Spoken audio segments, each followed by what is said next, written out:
Gracias, señora Presidente. Me alegro mucho que en la palabra del senador Rubio esta interpelación vuelva a los términos en que lo ubicó el senador Vergara, porque con Vergara y Rubio podremos discrepar de política y de muchas otras cosas, pero sé que lo vamos a hacer de buena fe, sin pretender enlodar reputaciones ni sembrar dudas sobre el comportamiento de terceros. Conozco al senador Heber hace muchos más años de los que yo querría.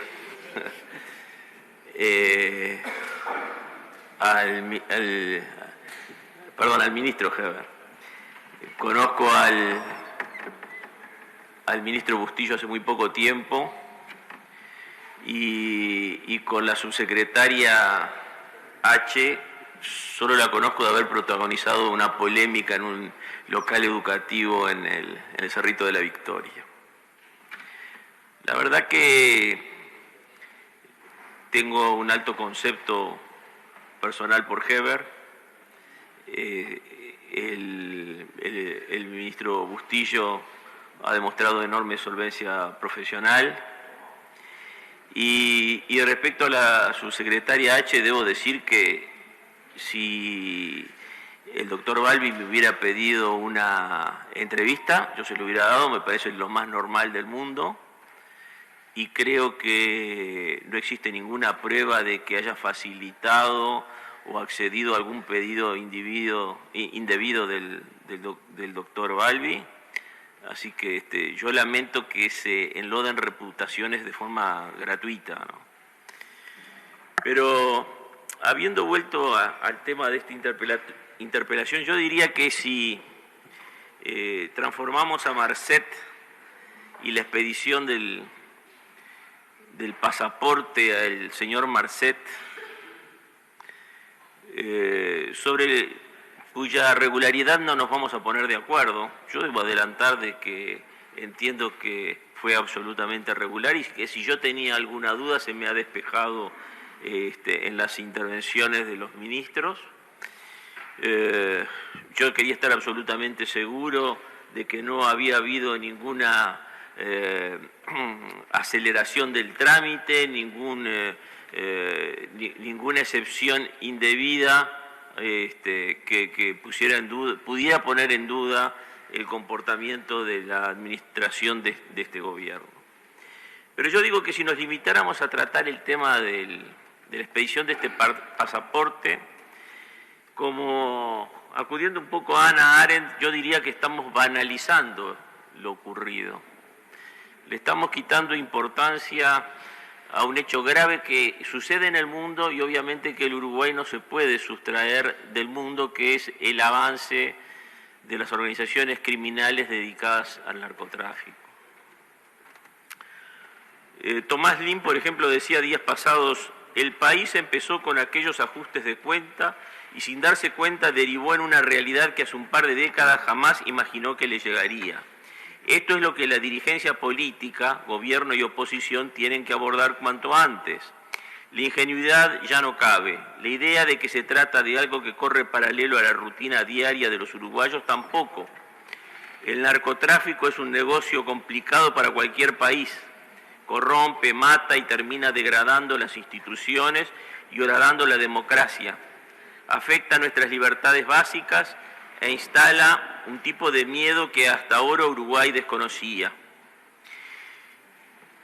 Y en el artículo que ya citara el senador Vergara, Leonardo Guzmán, con quien he cruzado espadas en el foro y tengo que reconocer que si bien tenemos diferencias políticas, tengo admiración por su capacidad dialéctica, dice: pero no nos quedemos en el origen del malhado pasaporte. Aún antes de que nos hayan completado el puzzle, no nos distraigamos de la misión de ir sentando conclusiones. Una de ellas la hemos insinuado recién: ningún rigor en las normas de procedimiento y ningún entrecruzamiento de datos basta por sí solo para enfrentar males mayores. Hace falta una atención constante de los protagonistas hacia los bienes y los riesgos en juego. Otra evidencia es que los males de la drogadicción no merecen más señales de complacencia y transacción y que no puede coquetearse más con la idea de legalizar las drogas, haciendo que la venta de veneno se acomode en la comparsa de relativismos que vienen estupidizando multitudes, y hay más también fundamental. Lo queramos o no, nuestro Uruguay está inmerso en una guerra mundial que no es como las otras. A esta no podemos balconearla de lejos con los bolsillos contentos. Está entre nosotros, en los drogadictos marginales que malduermen sus miserias, llenando las veredas con andrajos, cartones, orines y detritus incorporados al paisaje urbano. La tenemos a diario en la crónica policial, invade familias de todos los estratos, sella destinos y despeña las virtudes y los valores sin los cuales no hay vida pública ni hay república. Y yo diría que la hoy oposición tuvo que enfrentar al narcotráfico durante sus años de gobierno. Y en esa lucha, desde el punto de vista político, la dirección de la misma le cupo al señor Jorge Vázquez. En lo forense diría que el peso de la misma estuvo en la Fiscalía, particularmente en la fiscal Mónica Ferrero, y en lo policial actuó el inspector Julio Guarteche. Y Julio Guarteche señaló sus discrepancias con la política en materia de combate a la droga que en su momento se llevaba a cabo. Como señala el periodista y escritor Antonio Ladra en esta obra reciente, El Uruguay en la mira del narco, dice: el argumento de que con la liberación del mercado de drogas, en este caso de la marihuana, aunque regulado por el Estado, se ataca el problema del crimen organizado al acotar los márgenes de ganancia y con ello disminuye violencia, no ha dado resultado. Es cierto que se evita criminalizar a los clientes y a los pequeños traficantes, y también que el Estado recaude y promueve una novedosa industria como la del cannabis medicinal. No obstante, los impactos en términos de seguridad y control del crimen organizado no han sido los esperados, entre otras cosas porque los consumidores siguen recurriendo al mercado ilegal en procura de otras sustancias, en particular la cocaína o variedades de marihuana con mayor THC, los de mayor poder adquisitivo y pasta base de los pobres. Este autor señala que Marcos Bodián, un especialista de la ORT, ensaya otra explicación. Lo que ocurre en realidad es que los uruguayos tienen más dinero y consumen mejores drogas. Eso ha hecho crecer el mercado de la cocaína, que es violento, y decrecer el de la pasta base. Por otra parte, la distribución en Uruguay está muy segmentada y eso es proclive a la inestabilidad. Por ejemplo, en Buenos Aires hay menos homicidios que en Montevideo porque la distribución de drogas la hacen dos grandes grupos que tienen un acuerdo entre ellos, mientras que aquí la policía presiona mucho más sobre el narcotráfico, amplificando las disputas por territorio y con ello generando más violencia. La política de liberación del mercado de marihuana generó impactos positivos en varios aspectos, pero no en el de controlar la violencia y el despliegue del crimen organizado, que ha seguido operando incluso con mayor violencia. El Frente Amplio tuvo éxitos, pero también tuvo fracasos, porque en el año 2005 se organizó en Punta del Este una cumbre de narcos. En ese mismo año, en octubre del 2005, escapó del penal de libertad Yoram Elal, el rey del éxtasis. Lo hizo acompañado de un famoso delincuente compatriota, el Cotorra Loca, y previamente había tratado de escapar de la cárcel central de San José Illí disfrazado de mujer.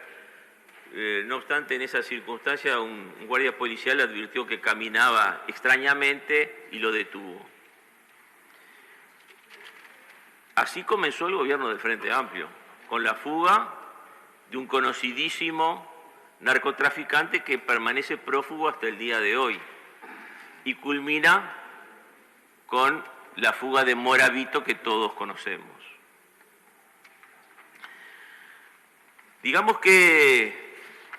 También digamos que entre las dificultades existentes estuvo la del control de las aduanas. En el año 2007 llega un escáner que es desembarcado en el puerto de Montevideo y cae desde una grúa hidráulica. Este escáner luego sería sustituido también por otro escáner de origen chino, al que se responsabiliza, entre otras cosas, del famoso embarque de 4.500 kilos de cocaína hacia el puerto de Hamburgo, que motivó el cese del entonces director de aduanas. Quiere decir que el Uruguay enfrenta un desafío que es el de la lucha contra el narcotráfico, en el que tiene muchas ganadas, pero también muchas perdidas, y que nos llama a tratar de generar una política de Estado y de apoyo a la policía y a las autoridades judiciales y al propio Ministerio Fiscal. En ese sentido, estimamos que debería estudiarse la posibilidad de que jueces y fiscales pudieran actuar en un cierto anonimato y no estar expuestos a que el ejercicio de su cargo les ponga en situaciones de apremio, como ya ha sucedido, puesto que en algún momento las organizaciones de narcotraficantes pretendieron atentar contra la vida de Guarteche y la fiscal Mónica Ferrer. Yo le diría que si algún sector político pretendiera atribuirse todos los méritos o todos los éxitos en la batalla contra el narcotráfico, ese sería un gran error. Es una batalla que aún en el mundo se está rindiendo y en la que hay éxitos y fracasos y no se ha encontrado la fórmula vencedora. Eso era todo cuanto quería decir.